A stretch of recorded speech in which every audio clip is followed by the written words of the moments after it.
how do you think that is affecting your work in terms of connecting with the right people and being able to support young people with the different things that are happening in their world at the moment? hmm I think that what I've found is a lot of the time I see in like pop psychology is that, resilience is built of all these traumatic events.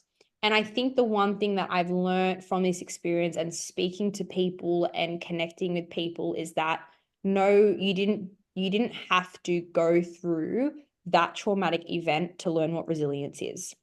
And I think that when I'm speaking to people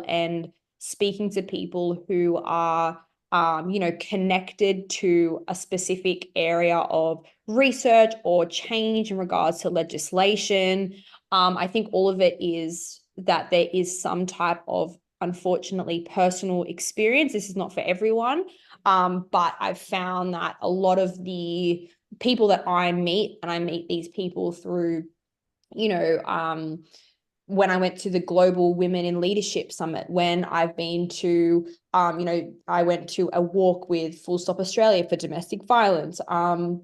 There's been fundraising events where it's all got to do with, some type of well-being, or like a larger social issue. And unfortunately, there is some type of, I guess the people that I've met anyways, there's some type of underlying personal experience. And I think that when they're, leading the way, you can hear the passion in their movement because it is, and this is probably more so in the research that I look into. So I look so much into, these types of adverse experiences. So when I'm looking at or I'm having chats with, one of my friends, he's aiming to make a legislation change in Canberra.